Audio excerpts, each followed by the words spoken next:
E pra të dashur miq, historia që sonte do sjell pranë jush është një histori shumë e dhimbshme. Është një histori që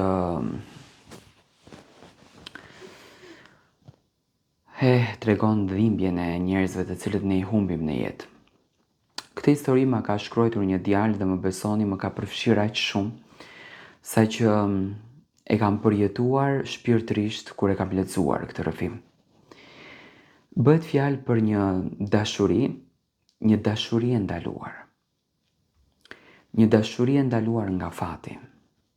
Ato të dy e donin njëri tjetrin shumë, por leucemia e keqe I ndau, u shkatroi jetën. Dhe këtë rrëfim me lot në sy ma ka shkruar djali I cili e dashuronte atë vajzë pafund. Nuk e kam ditur kur se dashuria mund të dhëmë kaq shumë. Gjithkohë kam menduar se dhimbja më e madhe ishte varfëria. Humbja e një ëndre apo zhgënjimi nga njerëzit. Por jo. Dhimbja më e madhe që nga të duash dikë me gjithë shpirt dhe ta shohësh të shuhet ngadalë. Çdo ditë, para syve të tu, pa pasur mundësinë asnjëherë që ta shpëtosh. E njoha kur ishim të rinj. Nuk ishte as e pasur, as e famshme e as perfekte. Po për mua ishte gjithçka.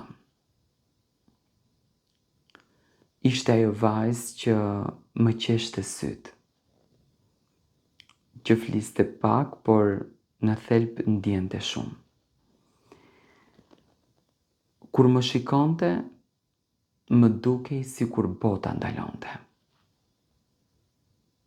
Në atë moment, jeta kishte kuptim. Dashuria jo nuk ishte si në filma.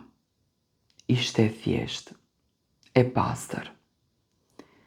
Shëtitje të gjata, biseda deri vonë, plane për të ardhmen. Flisnim për martesë,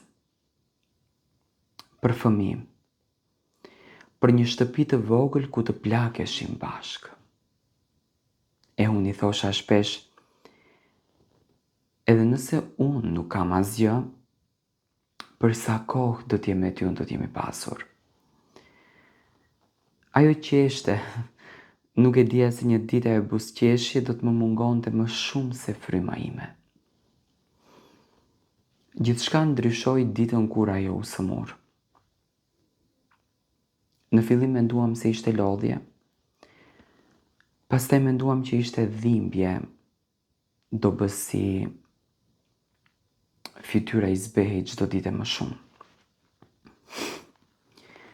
Vizitat e mjeku, analiza, pritje të gjata në korridore, në ato korridoret e spitaleve, dhe pastaj fjalë që na shkatroi jetën.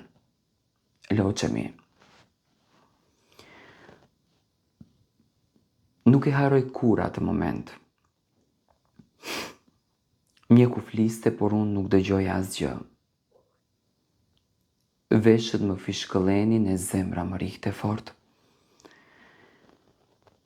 E shikova atë. Më mbante dorën fort, sikur të donte të më jepte kurajo mua. Ndërkohë që ajo ishte që po luftonte për jetën. Që nga ajo ditë jeta jon u kthye në spitale, në terapi, në shpresa dhe në zhgënjime. I premtova se nuk do ta lija kur vetëm. Dhe unë e mbajta premtimin. Ditë e natë isha pranë saj. I numëroja flokët që I binin një nga një. I fshija lotët kur nuk donte të qante para meje. I thosha se ishte e bukur edhe pa flokë. Edhe e lodhur, edhe e dobët. Por e vërteta është se çdo ditë e humbisja pak e nga pak. Ndonjëherë më shikonte dhe më thoshte me zë të ulët, nëse një ditë nuk jam më, mos u mbyll në dhimbje. Unë i mbyllja gojën, i thosha të mos fliste ashtu. Nuk doja ta pranoja, nuk isha gati që ta humbja. Netët ishin më të vështirat, kur ajo flinte, unë qaja në heshtje. Qaja që të mos më dëgjonte, qaja nga frika, nga pafuqia, nga zemërimi ndaj jetës. Pse ajo? Pse dashuria ime? Çfarë kishte bërë që ta meritonte këtë fat? Kur gjendja e saj u përkeqësua, sytë e saj filluan të më shikonin ndryshe. Ishte një shikim lamtumire. Edhe pse asnjëri nuk e pranonte me fjalë. Një ditë më tha, ti ishe gjëja më e bukur që më ndodhi në këtë jetë. Aty u thye diçka brenda meje. Dita që ajo u shua ishte dita kur unë pushova së qeni që isha ai. E mbaja dorën e saj. E ndjeva si u fto, si fryma ju shua ngadalë. I thira emrin, i luta Zotit, por ishte vonë. Dashuria ime iku dhe mori me vete një pjesë të shpirtit tim. Sot jam e gjallë, por nuk jetoj. Çdo cep i jetës më kujton atë. Çdo këngë, çdo rrugë, çdo datë. Njerëzit më thonë, koha shëron. Jo. Koha vetëm mëson të jetosh me dhimbjen. Lotët e mi nuk janë tharë. Qaj për femrën që e desha më shumë se jetën.